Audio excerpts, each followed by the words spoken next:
Hey everyone, in light of the new recent NAR settlement and all of the noise that's happening out there in the real estate space, I wanted to come together with two very special people that I trust, that I consider mentors, that are industry experts, very knowledgeable in this space, and have been following the NAR settlement for a very long time.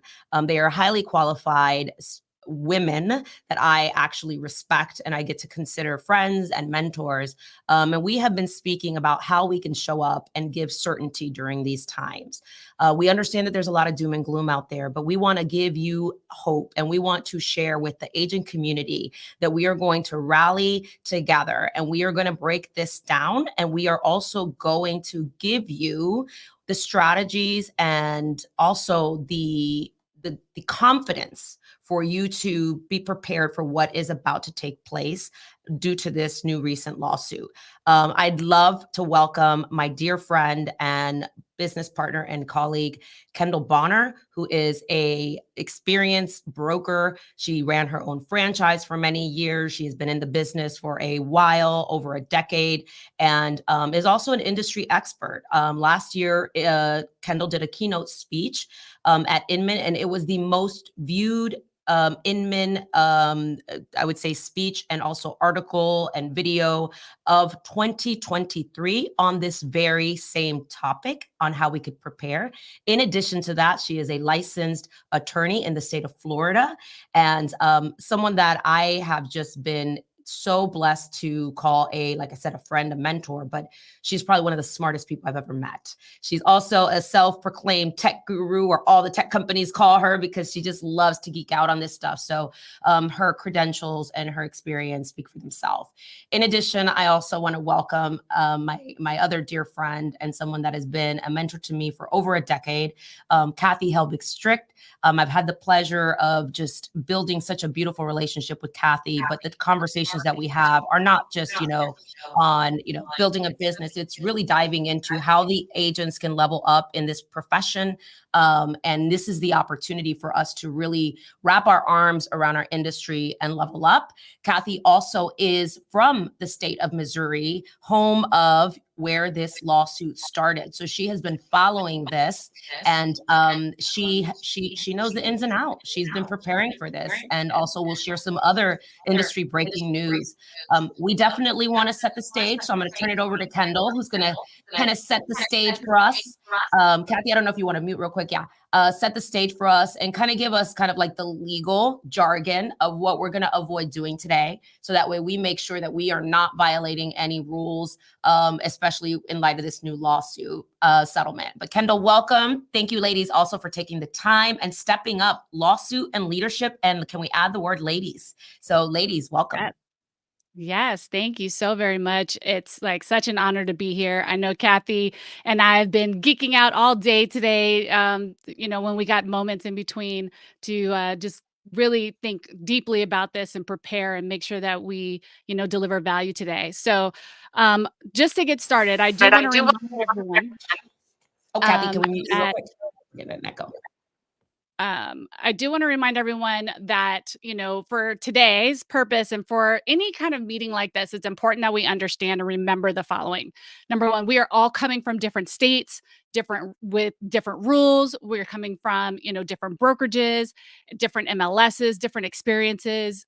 So some of us are NAR affiliated, some may not be. So with that being said, please have some grace for the conversations that we're going to have today, that there might be some small tweaks or adjustments depending upon what state you're in. For example, the dual agency is illegal in 8 of the 50 states. So when we talk about things like agency and representation, please, insert what's normal, natural language in your state and in your business world for whatever we're saying, right?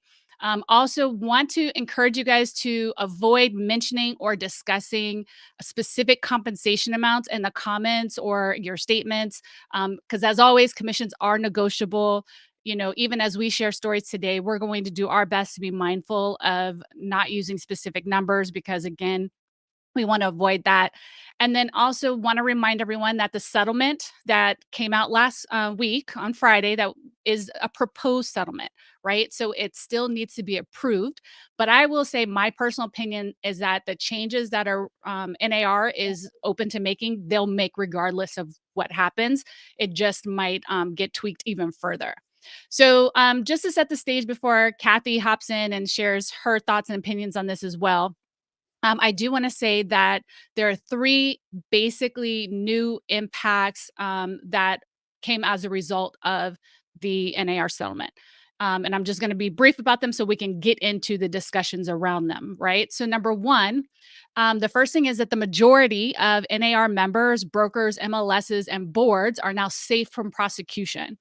This was important because, a lot of we in the copycat cases that came recently, we were starting to see individual people named, small teams, brokerages, et cetera.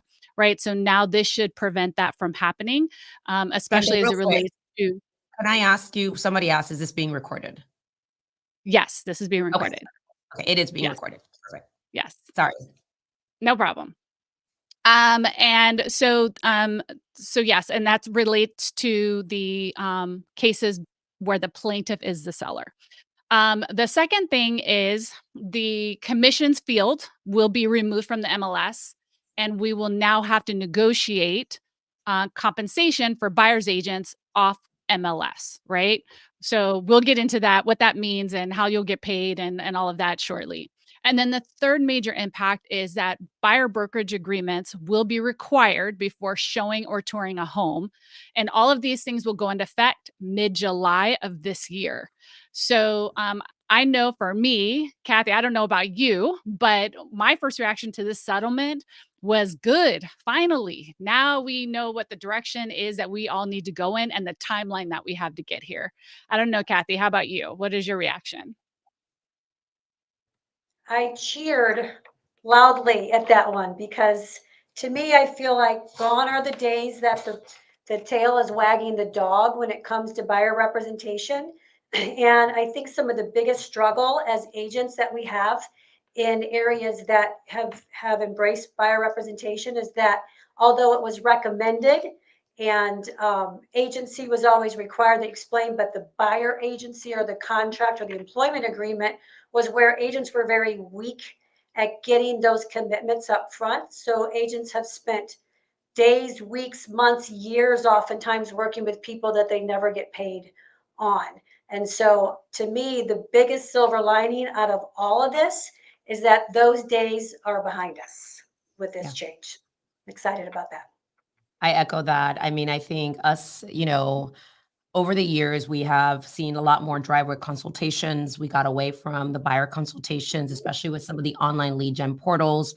So we're going to see a lot of changes that I consider necessary to give the buyer's agents the power back, and also, for our profession to be taken a little bit more serious and a little bit more commitment. So I echo the fact that after the shock and, kind of like not really understanding all the details, but then leaning into it, I saw the good that comes out of this, and there will be so much more good that will come out of this. So thanks for highlighting that, Kathy.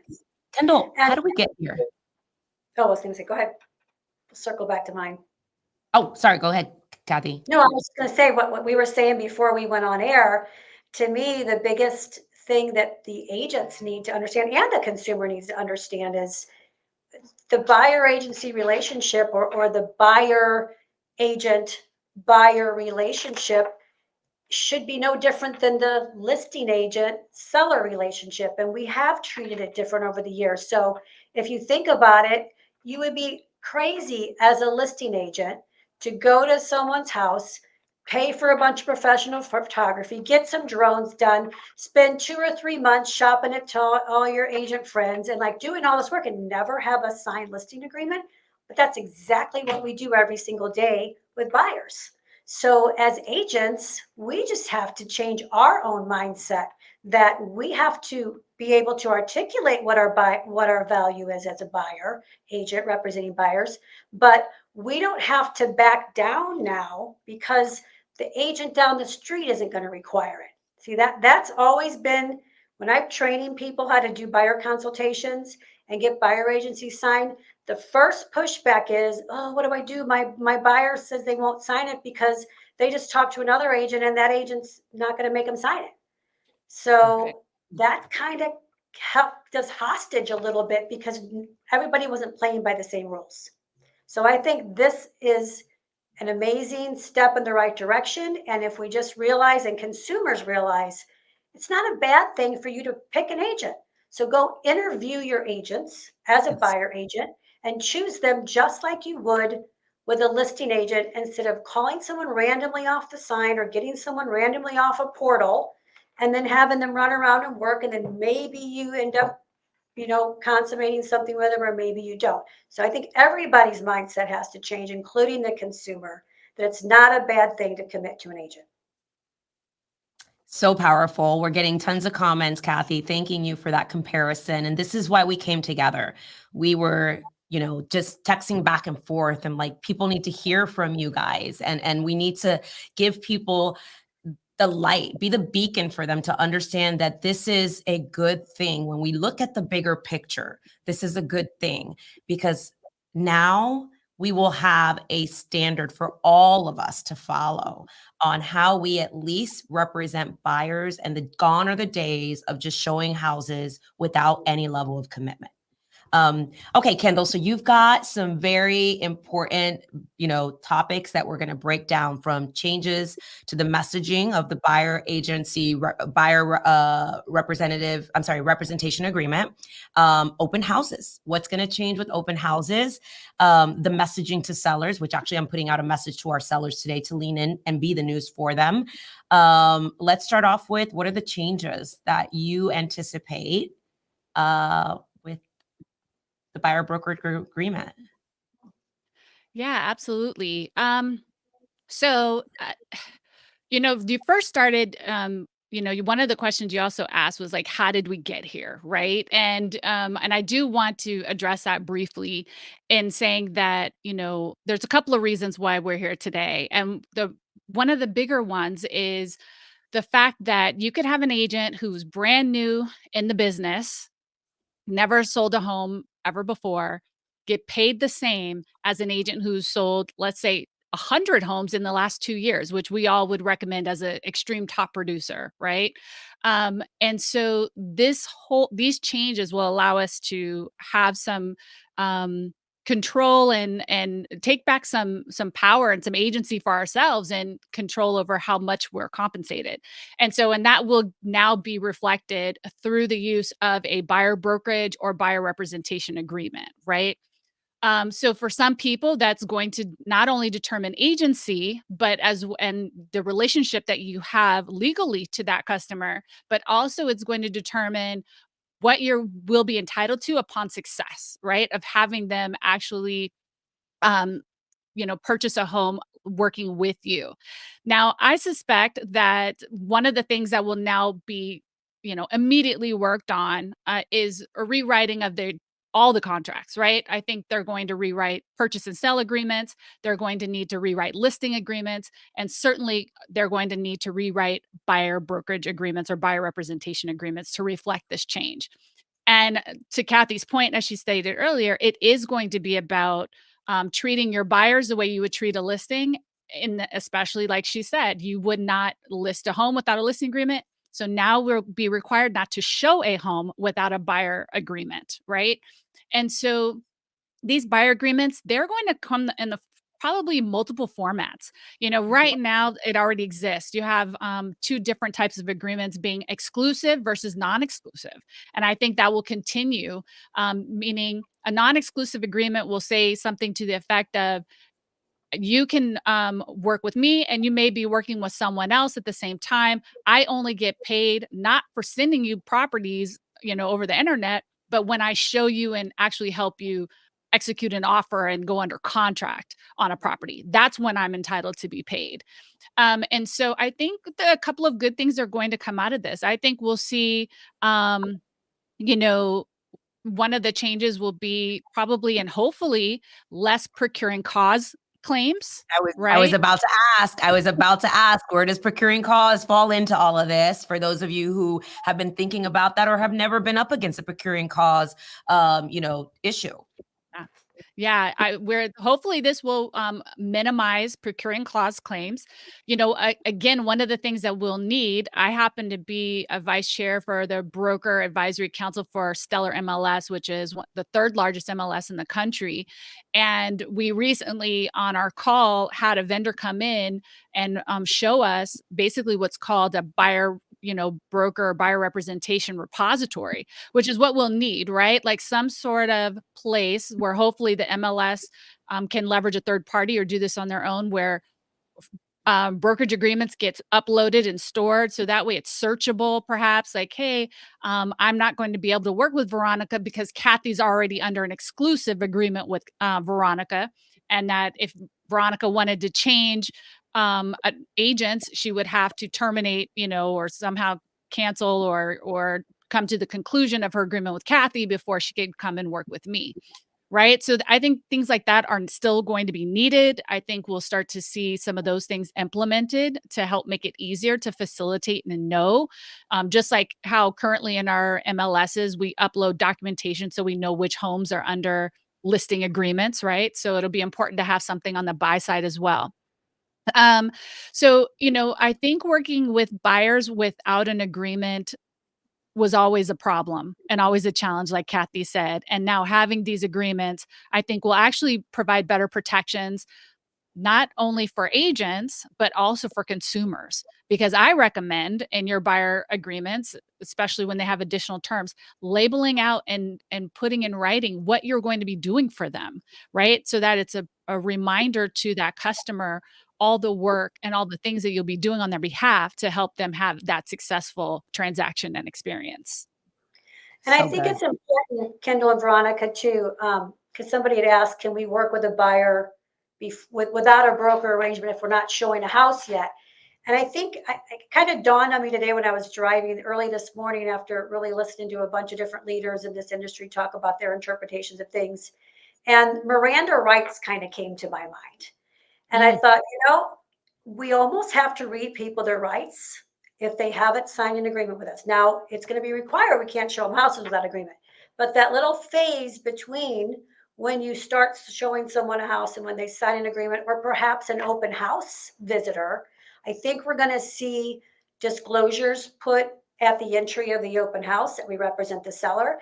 And basically, it's kind of like, you got to read them the rights. Hey, anything that you say can and will be used against you in negotiations unless I am representing you. So I think, again, consumers need to realize, yes, they can go shop around open houses. And yes, agents can hold open houses. And maybe you can talk to a buyer before you get an agreement. But up until the time that agreement is in place, you don't represent them. Yeah. So that's a dangerous place to be as a consumer. So it's in their best interest to commit to an agent. Just go and interview some and then commit. Kendall, I hear a lot of noise about this is going to give listing agents a lot more power. What is your opinion on that? I think that it's definitely I think there's a lot of wins on both sides with this. Number one, and we haven't gotten into, how buyers, agents will be paid, but this will give listing agents some flexibility with listings, right? Whether the listing agent decides to collect commission for both sides and still continue to pay a co-broke, because that can happen. So let me say that there are 4 ways now that a buyer agent can be paid. They can be paid by the seller directly. They can be paid by the buyer directly. They can be paid through a seller concession that will now be allowed in the MLS, right? Or they can be paid by the listing broker. Okay. So, empowered listing brokers will take this opportunity to have different types of conversations and negotiations with the sellers and determine what's in the best interest of that listing agent and that seller, right? And be able to determine, different marketing strategies. Because for me, if I were a listing agent, and how I'm going to consult my team is I want to say to a seller, listen, I'll take all that off your plate. Because right now, how it's going to be set up going forward is we're going to go through another round of commission negotiations at Right. offer. How about you pay me X, and whether there is a co-broker or not, that's all you pay. Because one way or another, an agent's going to be on the other side, whether it's someone else on my team or another agent from another brokerage. So pay me X and I will continue to pay the other agent, and I'll negotiate with them directly. So you don't have to worry about it. And this is done for you. Let's That's go a little one deeper on that. Like, I love that. And you're going to break them all down. But when you say that, right? If we pre-negotiate the commission and, the seller has the choice, right? Again, the seller has the choice to decide, and we're going to educate them. Is the seller putting themselves in a position where we don't know what the buyer agent negotiated on their end? And if they're overpaying or under, cutting themselves a little short because of their value, where does that excess go? Where will that excess commission that was pre-negotiated go to? Great question. The buyer's agent is capped to the amount that they agree to accept from the buyer, whatever they put into the buyer brokerage agreement, right? So you're capped at that number. So and if, let's say, the seller or listing broker is offering more than what you discussed with or what you have in writing with the buyer, you cannot collect more than that. So you're capped at that. You can collect less. You cannot collect more than what you have in writing in your agreement. So, so that's what I would say to that. So there technically is no excess anymore. I'm glad It'll you be emphasized that, because I wanted people that perhaps if their broker hasn't informed them or they haven't read up on it or they weren't clear, that we clarify that for them. Yes, Your exactly. employment agreement is your buyer agency agreement with your client, and you're not entitled to more than that. And a lot Correct. of people leave that blank or would, not have any of that filled in. So Gone are the days. Gone are the days. Yeah. days Kendall, what's and the second way? well, Yeah, real quick, so too, are you Kathy. saying that your services are free? So if it's on or doesn't cost you anything to work with me as a buyer agent, if any of that is in your social media, your website, your listing presentations, your buyer presentations, that better be out by tonight. Like that's got that to should go. have been gone. Offering your services for free should have been not out of our language long time ago, actually. Yeah, I agree with that. So Kendall, I know we have a lot to cover, but there is someone who said in the comments, like, can we just go a little bit more deeper there? Like, just for those who perhaps don't have someone to educate them or haven't quite gotten with their brokerage yet, or still they have questions. They want to go a little deeper on how the agent will get compensated. They have the buyer broker agreement, the agency agreement. Their fee is 3. And again, we're not going to throw out percentages. Whatever the negotiated buyer representation agreement is, that is locked in, right? When you go to submit an offer, if the seller agreed to pay a certain amount and that is more than what you pre-negotiated or what your standard fee is that you charge buyers to represent them, that excess does not go to you.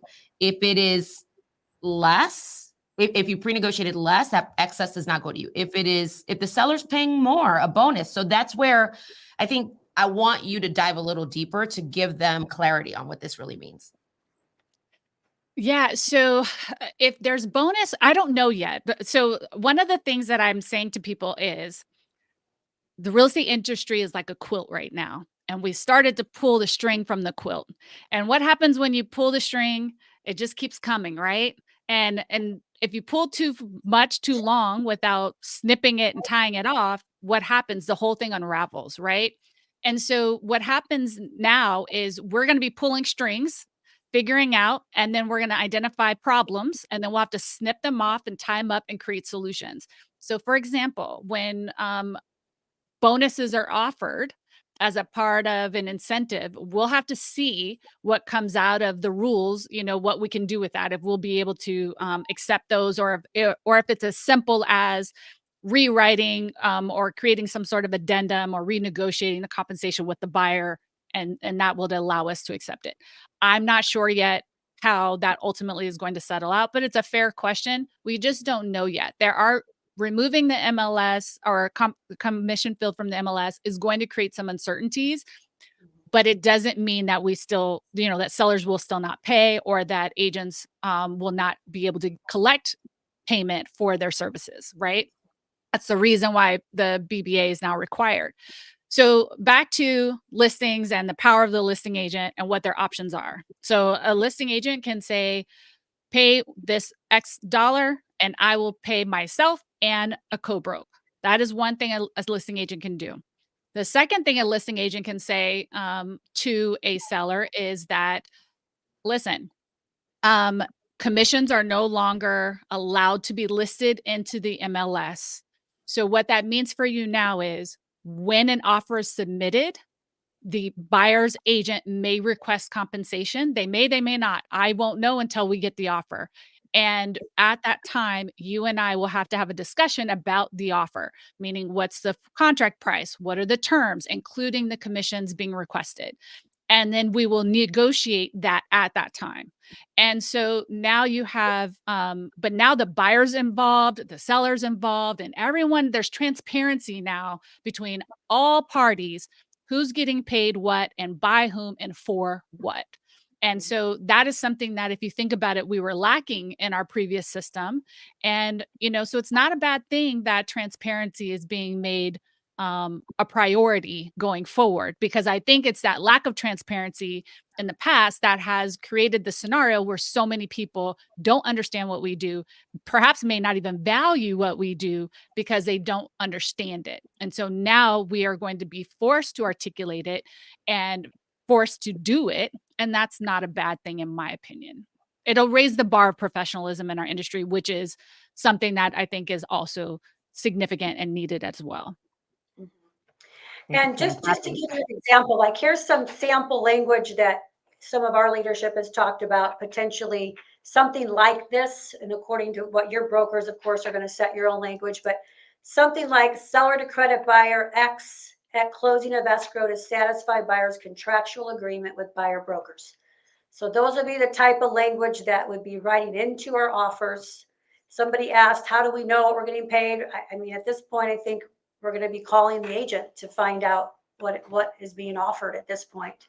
I think somebody else asked, Delyn, you asked a question. I forgot what it was. Well, so can I add this, Kathy? Because I think this will kind of sum up some of those questions. Number one, agents, you are going to have to get a number and decide what your value is upfront in writing. So number one, that's what you're getting paid, right? Let's start there. That's what you're getting paid, is the number that you put into your agreement. So that's number one. Number two, to determine who's paying it, now it's decide. You need to call the listing, call the listing agent, call ahead, find out, are they offering compensation? Is the seller willing to offer anything in compensation? You'll be able to determine from the MLS itself if there's any concessions that can cover your compensation. And then you'll be able to ask the buyer at that point, say, hey, buyer, this is my compensation. You've agreed to it. Now I need to find out from you, are you willing to look at homes where compensation is not offered to be paid by a third party? My goal is to have it paid by a third party in some other way as best I can, if that's what you want. But I just need to know if you want to see those properties or not, right? At the end of the day. And then if the seller is only offering a portion, or the co-broker is only offering a portion of what you're entitled to, now you have to decide if you want to collect the difference from your client as they agreed or waive it, right? I mean, we've always had the power to give rebates. And so that will not change. And so the other thing that I think is going to be a major change that we all will have to adjust to is you are going to have to start writing into your purchase and sale agreements and offers the amount of compensation you are going to be paid as a buyer's agent and who is paying it. So that'll be in your additional terms, unless they rewrite the contracts to include check boxes and fill in the blanks, which I suspect it will probably come. But between now and then, you will have to write it into the contract. So let me circle back to the end of Delyn's question, because this has been a lot of agents' questions. She says, can we say buyer agent being paid per MLS. No, because nowhere in the MLS anymore are you allowed to have any type of offer of compensation. So in zero fields, you can't hide it in the directions. You can't hide it in the, the special agreements, any of that kind of stuff in the MLS. Now, you can, like Kendall said, you can negotiate based on whatever you want to put in your contract that you're getting covered on your buyer agency agreement, because that ultimately is where it states. And you can have the seller offer concessions. So if the seller wants to say, I'm willing to pay 3% seller concessions for the buyer, it's not the buyer's agent. That's the difference. It's seller concession to the buyer. I have a question. Ladies, I've heard a lot of things thrown out. Like there's this whole wish, they're hoping that, something in the realtor remarks can be like, hey, submit your offer and your, buyer agency, requested commission with your offer. Like, just submit it. That's been thrown out. Like, is that something that we anticipate? That's what we're hoping, that it doesn't state what, but just if you would like compensation, just submit it, and again, everything is negotiable. Then there's also the discussion of like, what is okay on the MLS, but like on the sign, can there be a sign writer that says compensation welcome, buyer agency compensation welcome, submit with your offer? Like and again, this is all new. I am not an attorney. I do not know what is going to be allowed. I am still navigating through this with you all. So I just kind of wanted to throw that out to you guys and kind of see what your thoughts are on all that. Well, I see savvy listing agents promoting this as incentives off MLS. Again, I don't know about you, but I send out emails every time I have a new listing to as many realtors as I can. I have a whole database. I have thousands of realtors in my marketplace that I send an email every time I get a listing. So if I know we're offering compensation, I'm going to highlight that in that email. That is completely acceptable in this scenario, because why? It's off MLS. I think we will probably see sign writers on yard signs. Again, that is off MLS. I believe that we'll see agents picking up the phone when they're doing their reverse prospecting, letting agents know there's compensation and incentive being offered. So I think that we'll find ways to communicate. House signs that'll have it. There'll be ways for us to be able to do so. We obviously are all at the same brokerage, and we obviously have a large agent population. And I think that there's a disclaimer on what is allowed on the brokerage website. Can you dive a little deeper on that, Kendall or Kathy, whichever one is perhaps familiar? Go ahead, Kendall.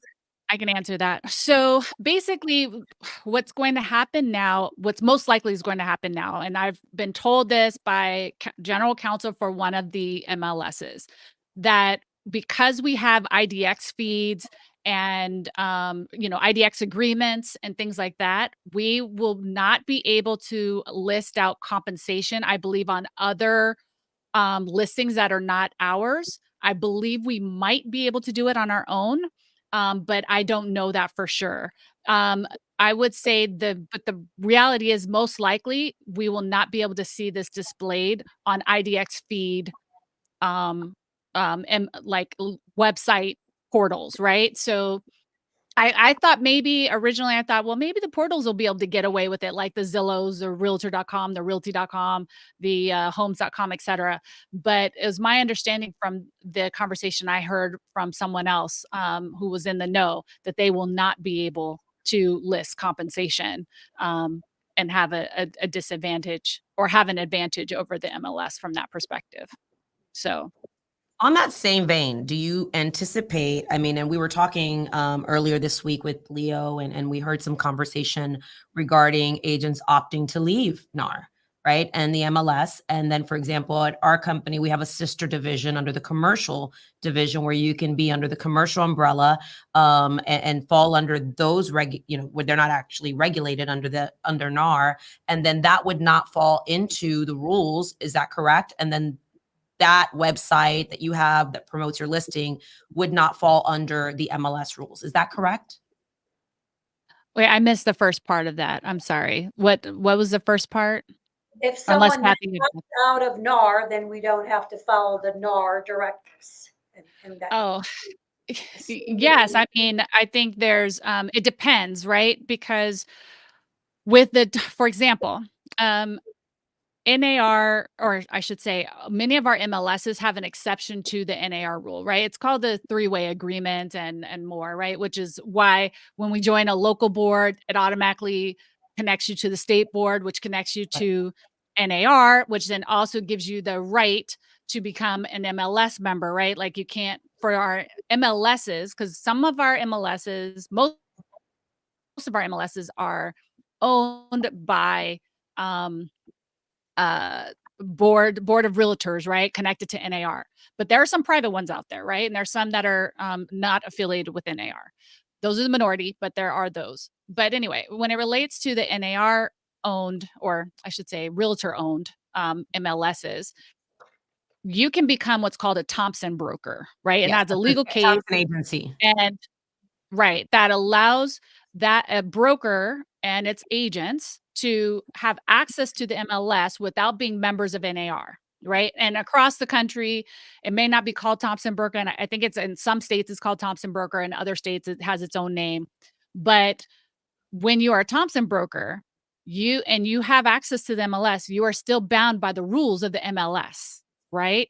So, a lot of MLSs have adopted NAR rules as their own, right? They've codified them, just like a lot of state statutes have codified, portions of the code of ethics and or other rules, right? Into so you have those rules guiding you in more than one way, right?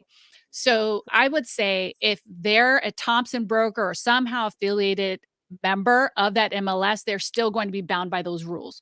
If you completely disassociate yourself from NAR and the MLS, you can, I guess, arguably go your own path. But again, that's a non-issue because you're off MLS, right? Like, and you're And we're not completely allowed. encouraging, yeah, and I want to, for the record, we're not encouraging that. We are just, again, having an honest debate or a conversation, guys, just to understand what some of the comments are and what we're thinking. And I also say I'm sorry, just this last point. I just want to say, when you also leave NAR, you also leave the blanket of protection of NAR too, right? So, I know a lot of people think we should leave NAR for various reasons. And, I'm not here to debate that, but I just say, there's pros and cons to both.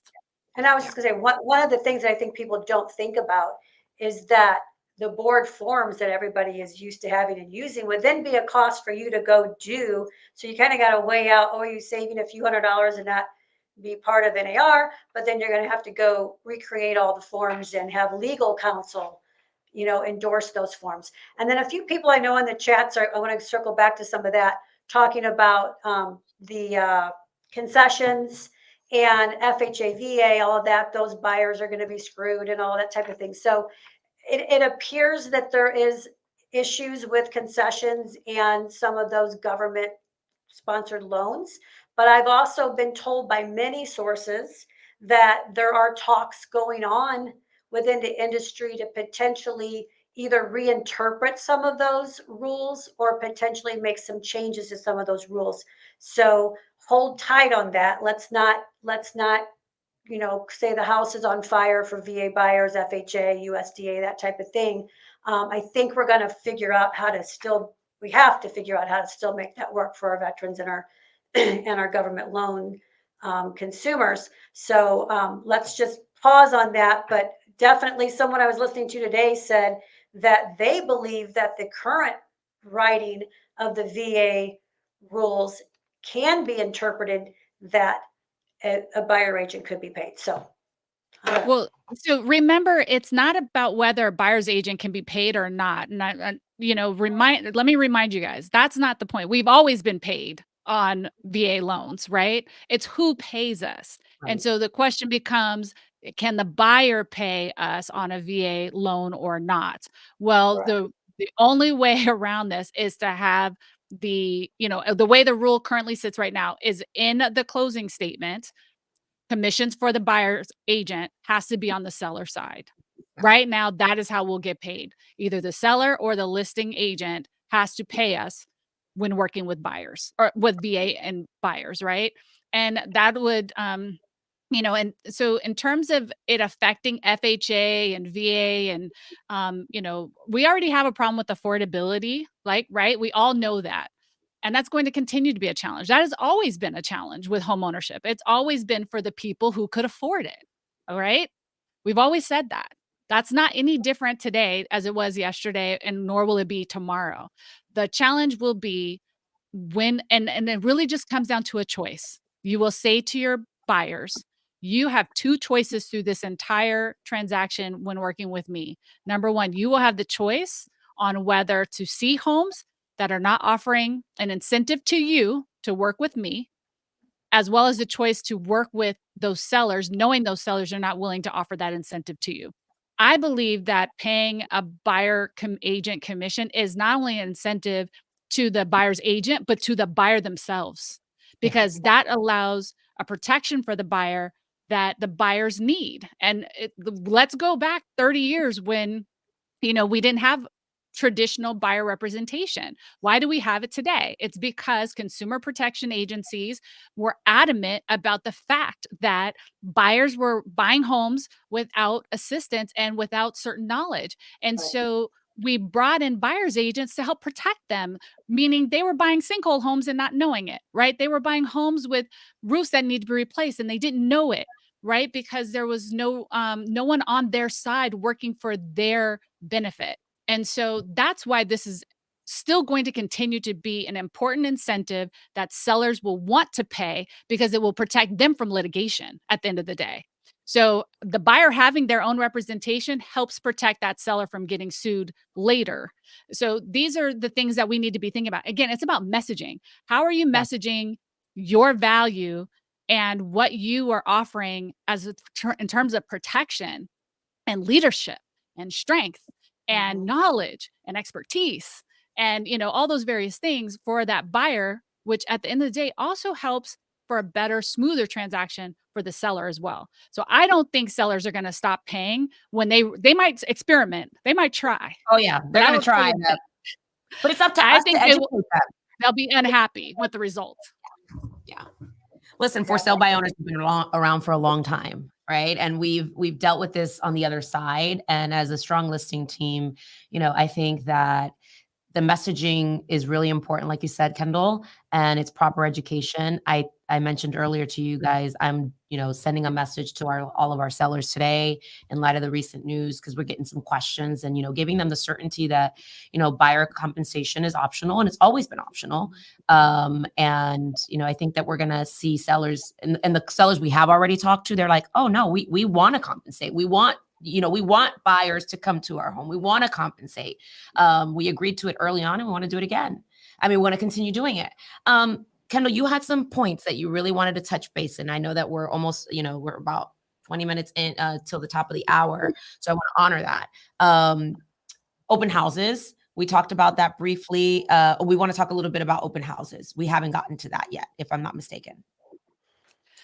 Yeah, I touched on it earlier, but if you've got more to throw in there, in your opinion, I'm just thinking we're going to have some disclosure before people come in, and Okay. not, just automatically assume an agency representation and employment agreement from somebody that's standing with us at the open house.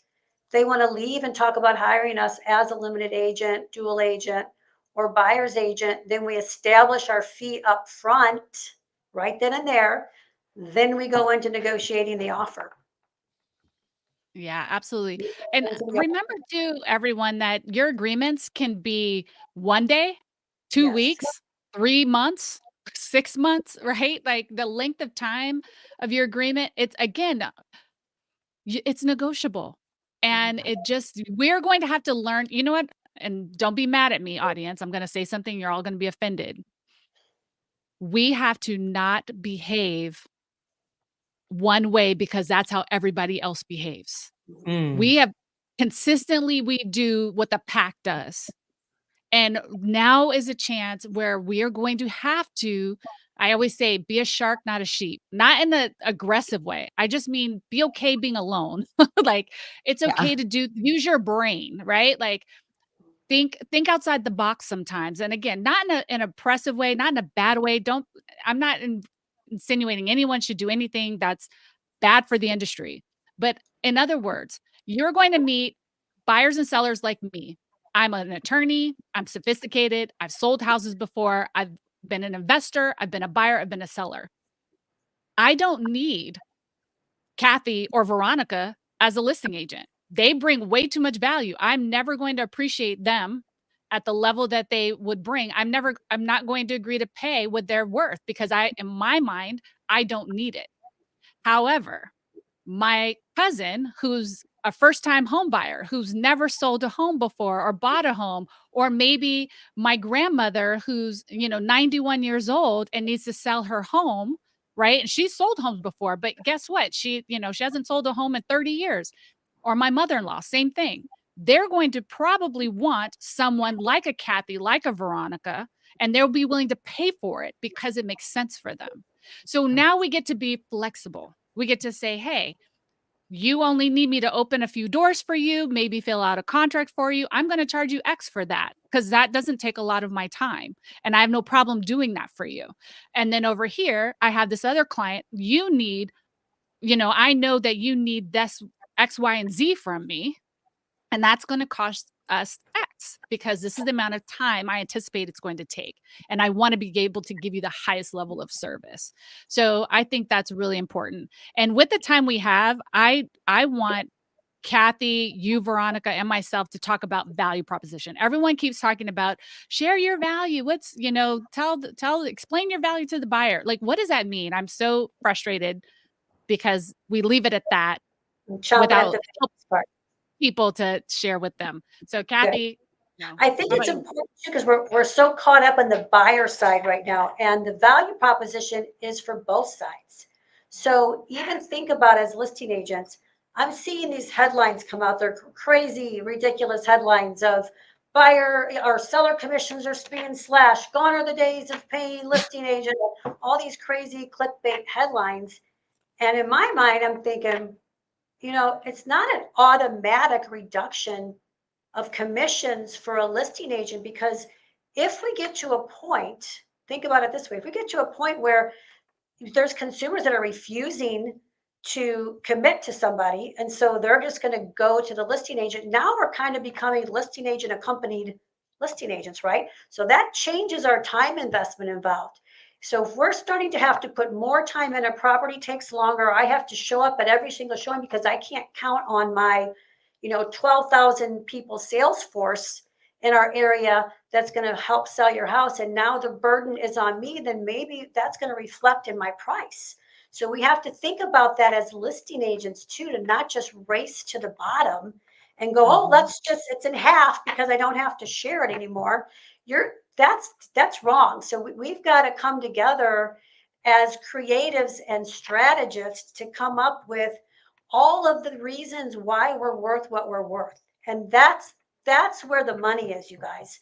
You have to know your own value proposition. And if you are not creative, get with some other people and do a powwow and take some juice off of each other and make it your own.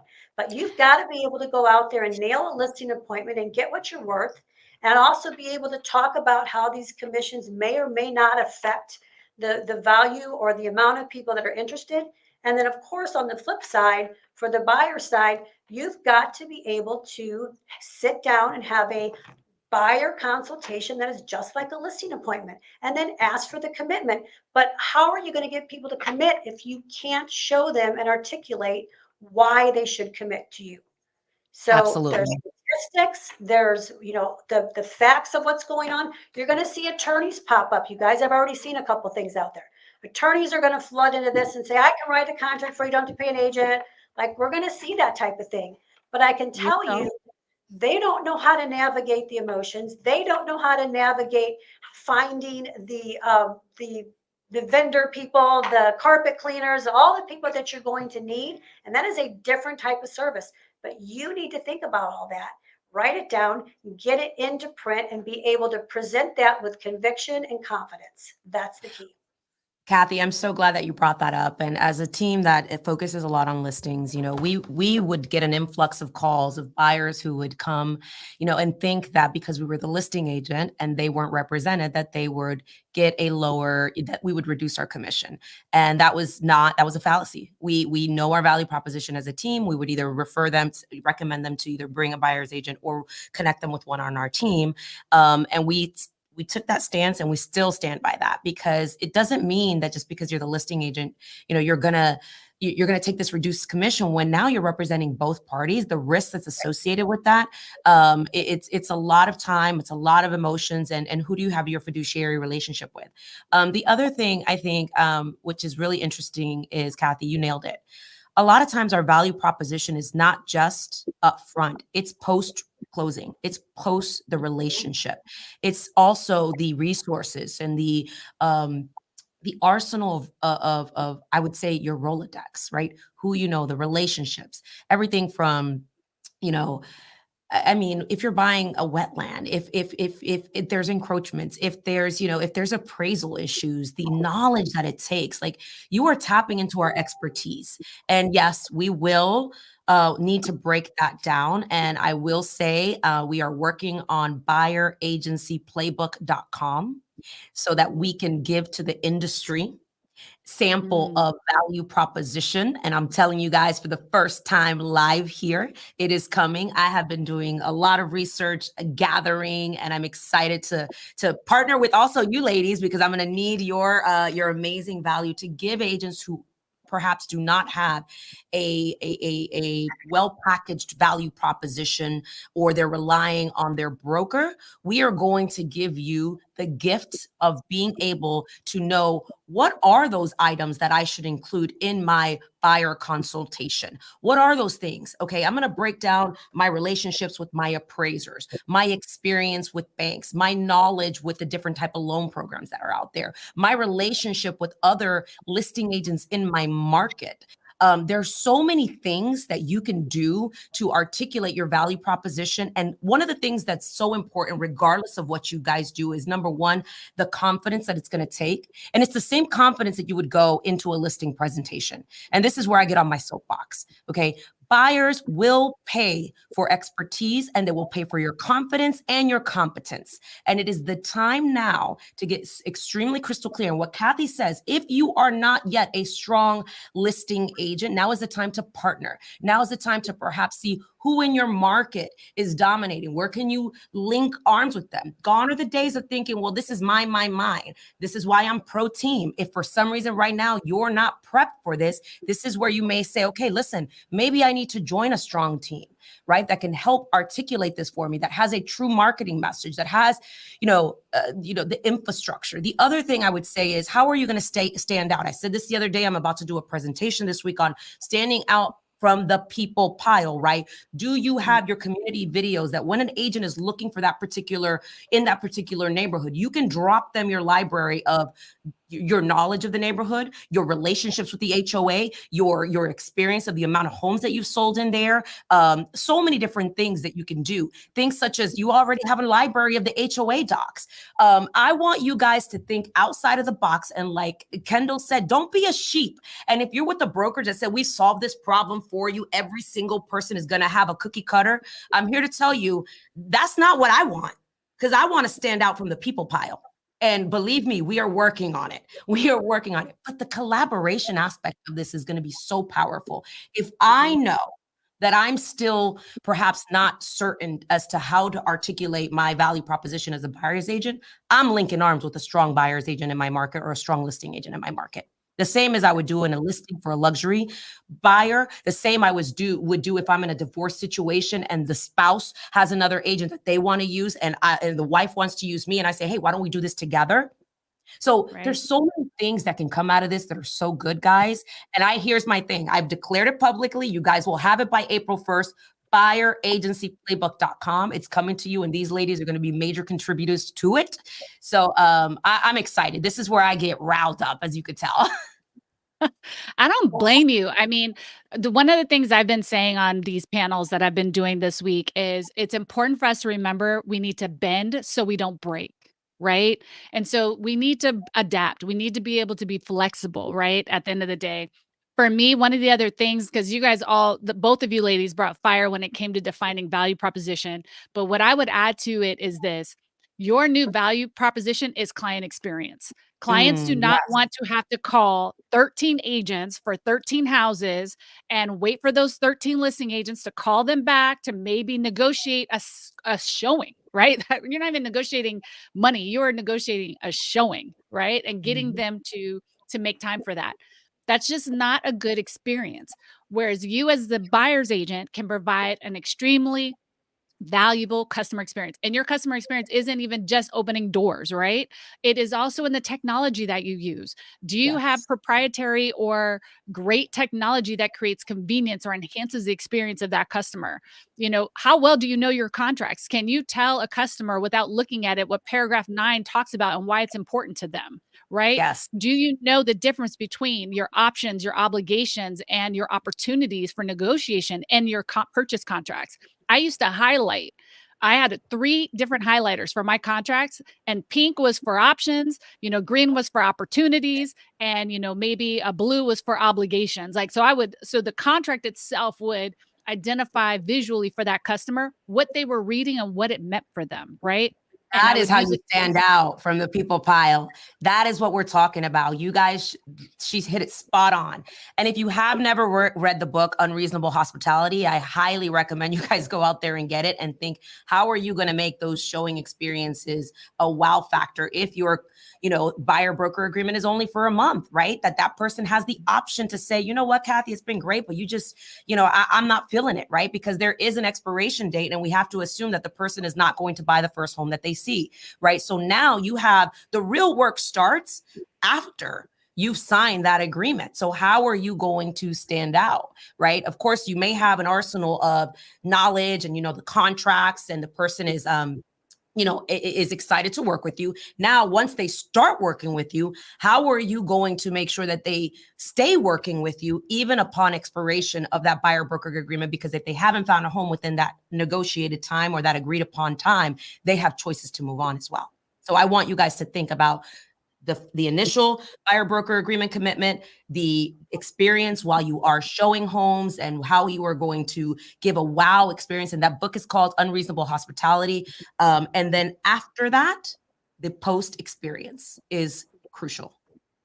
Yes, absolutely. Yep. And for the question regarding it was for the pink, blue, and green highlighters, it was options, opportunities, and obligations, right?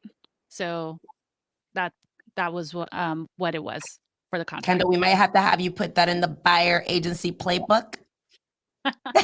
Absolutely, Queen. Whatever you need, I got you. Listen, Kathy, we're doing this how you? because we want to give back. So Kathy, take us home with the value prop.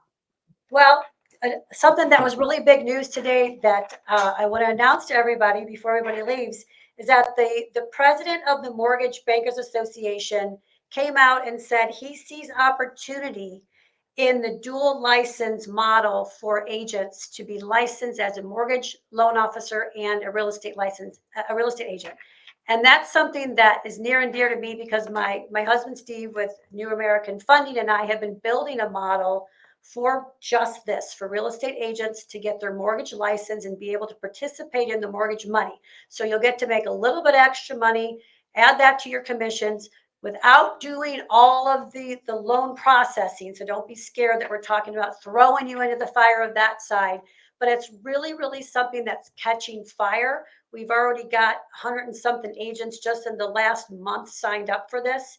And it's a way to increase your value proposition to your buyer. Is going to make you a better agent. It's going to give you more understanding of the loan side. And the best part of it, besides getting a little bit of extra compensation, is it removes that curtain between what's happening on the financing side and what's happening with your contract. So you are now able to have complete transparency and it's completely compliant. You're able to know exactly what your buyer can afford, what their credit score is, if you're wasting your time, not wasting your time. And in the process, you get paid on the loan as well. So it's an incredible model. Steve and I it's our baby. We've been birthing this for over a couple of years. Yeah, over 2 years now. And now that the president of the Mortgage Bankers Association has put his thumbs up on it. This just came out today. You're going to see people racing for this model. So, and ours also has a downline attached to it. You don't have to be at any particular brokerage. You can be anywhere and use this model. And it's really incredible. It's groundbreaking. So reach out if you want more information on that as well. I think we're going to see a lot of groundbreaking changes as a result of all of this.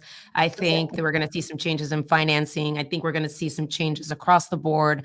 Guys, we are going to lock arms. We did this because we wanted to come together for the industry, and we will continue to follow this. As you can tell, the ladies here today, not only are they smart, powerful, knowledgeable. They are experts in their field. This is the quietest I've ever been because I just love listening to them and taking it all in and just being able to just have this type of wisdom in my corner makes me sleep better at night. And I wanted you guys to be a part of this fireside chat because we were having it off the record and we said, let's go out there and do this together so we can help our industry. Kendall, I want to thank you.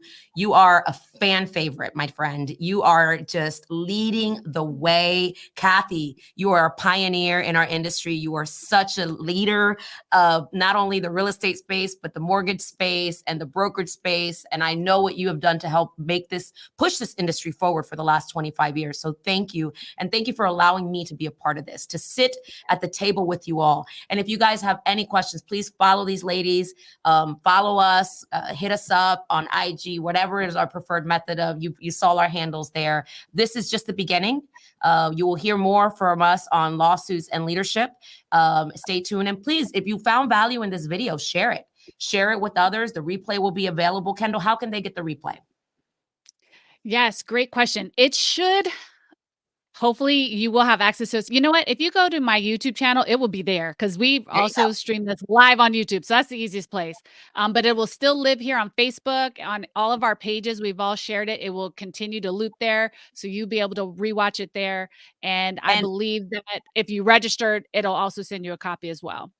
And I'm feeling really inspired right now because I usually do this. I always have this kind of inspired action. I am probably going to believe that there will be a lawsuit and leadership Facebook group community that we are going to launch as of immediately because of the amount of requests that we are getting. And we are going to follow this. We're going to grow with you. It is brand agnostic. I don't care which broker you're with. I don't care what level of expertise you are at. If you run a team, if you are a solo agent, if you are a broker, we are all former broker owners as well. So we have the knowledge to help you. And we're going to bring resources together so we can get through this together. Thank you guys for being here today. Kendall, Kathy, you guys are amazing.